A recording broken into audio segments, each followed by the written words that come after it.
Bueno, continuando nuestra actividad de sibilancias recurrentes en el niño menor de 5 años, complementando los aspectos semiológicos, estos autores, Castro Rodríguez y colaboradores, desarrollaron un índice clínico denominado Índice Predictivo de Asma, API por su sigla.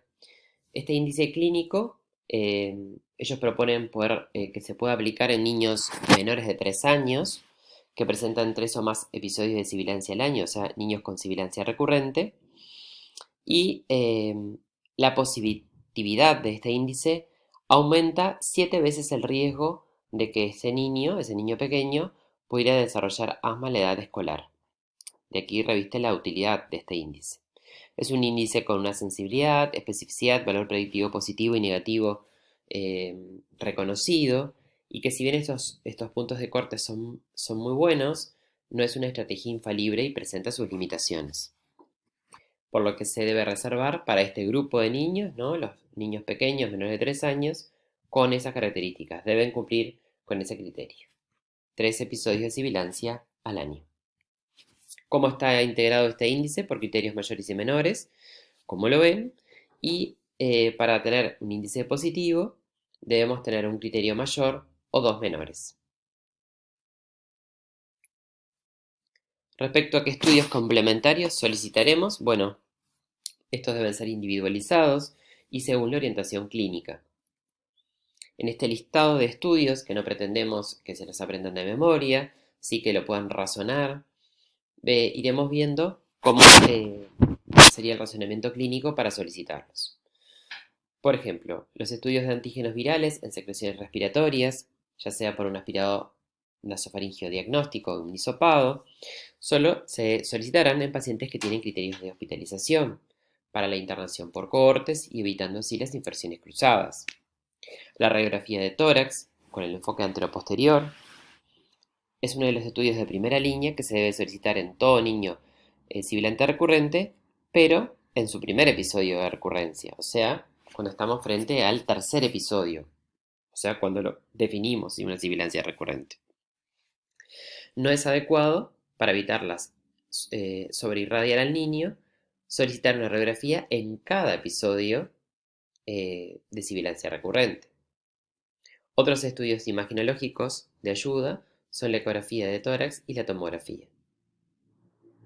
El test de sudor y reclamar la pesquisa neonatal serán, en caso del test de sudor, un estudio específico para descartar la fibrosis quística. Sabemos que la fibrosis quística es una enfermedad de pesquisa obligatoria y por eso reviste la importancia de reclamar la pesquisa neonatal. En caso de sospecha de enfermedades cardiovasculares, el electrocardiograma y el ecocardiograma guiarán en el estudio de las cardiopatías congénitas. En caso de estar pensando la existencia de un reflujo gastroesofágico o un trastorno de la deglución, lo serán el esófago gastroduodeno y el estudio dinámico de la deglución.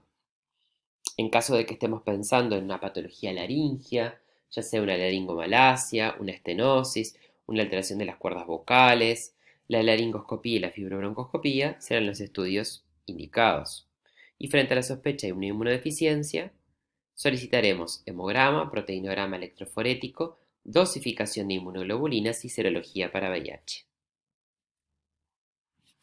Con respecto al abordaje terapéutico, este dependerá si estamos frente a la crisis, o sea, un episodio agudo de sibilancias recurrentes, o en un momento de asintomático o intercrítico, en donde pensaremos si tiene o no indicación de tratamiento controlador o preventivo. En el abordaje de la urgencia, recordamos la estrategia de la aplicación del triángulo de evaluación pediátrica, prestando atención en un minuto en la apariencia, el trabajo respiratorio y la circulación, y definiendo la estabilidad de nuestro paciente. Vamos a registrar las constantes vitales, vamos a realizar un examen físico completo y utilizaremos para evaluar la severidad de obstrucción bronquial scores clínicos. ¿Qué scores clínicos? Bueno, dependerá en los niños menores de 2 años. En Uruguay utilizamos el score de tal modificado por Bello y Saviage y colaboradores.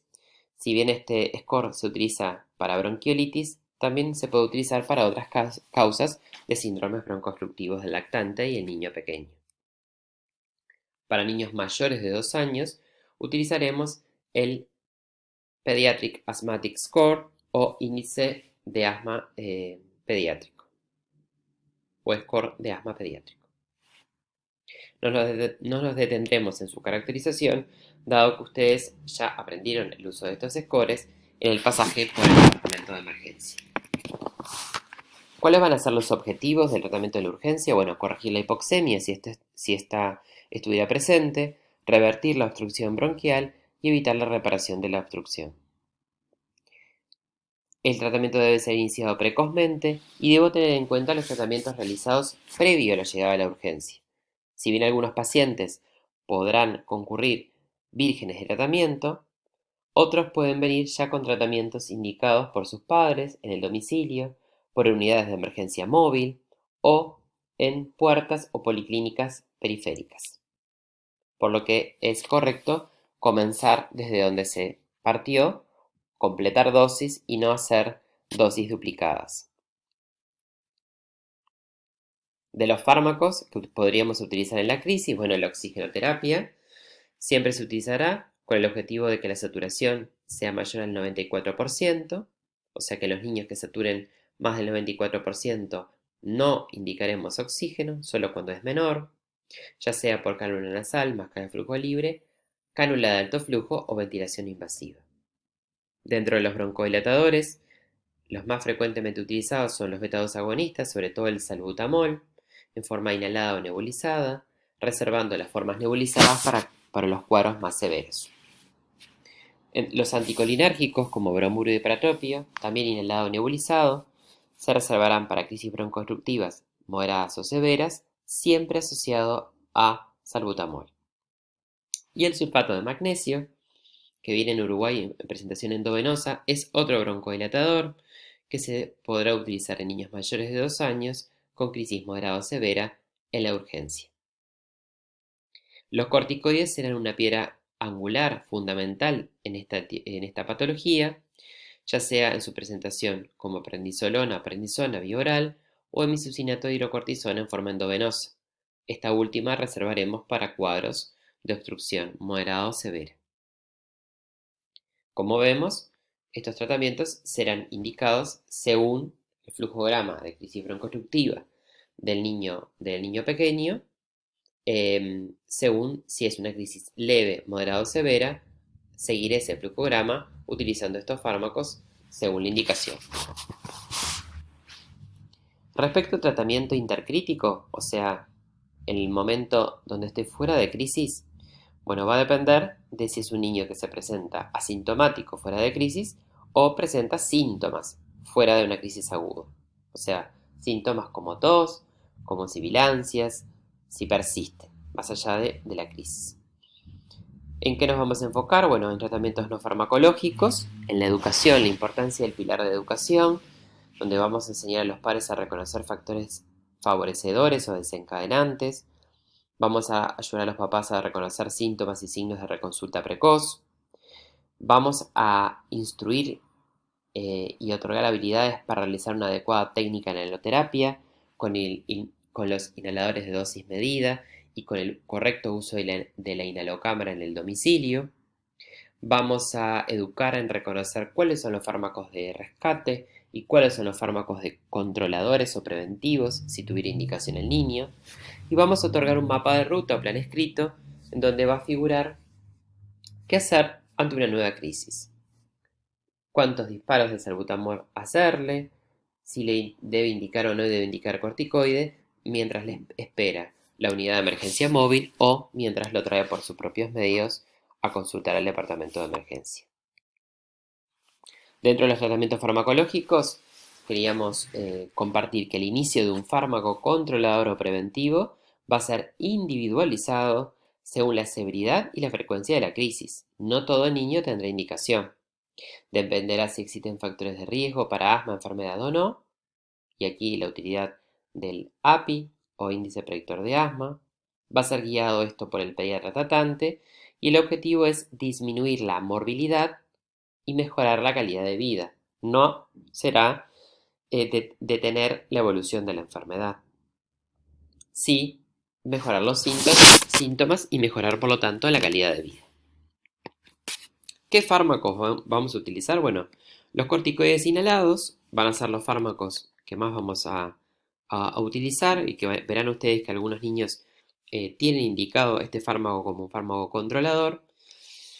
Aquí no nos vamos a referir al tratamiento específico del asma en el niño menor de 5 años porque ustedes tendrán una actividad preparada para eso, donde van a después discutir con los docentes tutores. Nos vamos a referir a los niños que no parecen que tengan factor de riesgo para asma enfermedad y por lo tanto es ese grupo que llamaremos niños con hiperreactividad bronquial inducida por virus. ¿Cuándo tendrá indicación? En este grupo de niños, los corticoides inhalados, frente a crisis frecuentes o severas, se podría realizar una prueba terapéutica con corticoides inhalados por 3 meses. En caso de no observar la respuesta, el pediatra deberá suspender el tratamiento. Es muy importante destacar que existen tratamientos con escasa evidencia en este grupo de niños no asmáticos y por lo tanto estos fármacos no se encuentran recomendados, como los antileucotrienos, la citromicina, tanto en el agudo como en pulsos crónicos, los antialérgicos y los antituxígenos. Bueno, esperamos que esta actividad haya sido de utilidad y los invitamos a que junto con sus docentes tutores, frente a la próxima vez que puedan enfrentarse a un niño con sibilancias recurrentes menor de 5 años, puedan pensar en las características clínicas, en la semiología, tanto en la anamnesis como en el examen físico, en los antecedentes. Eso nos va a ayudar a orientar posibles planteos etiológicos que guiarán a una solicitud ordenada e individualizada de estudios complementarios para descartarlos y que según la frecuencia y severidad de estas crisis broncoobstructivas, de esas sibilancias recurrentes, podrá diseñarse o podrá plantearse junto con el pediatra tratante si tiene criterio o no de un tratamiento controlador, preventivo o intercrítico, será en forma individualizada. Y según si estoy en la crisis, dependerá si es una crisis leve, moderada o severa, el tratamiento que utilizaré, el flujograma que utilizaré de abordaje terapéutico en la urgencia, siempre tratando en la hipoxemia si esto ocurre y tratando de revertir la broncoobstrucción. Muchas gracias por su atención.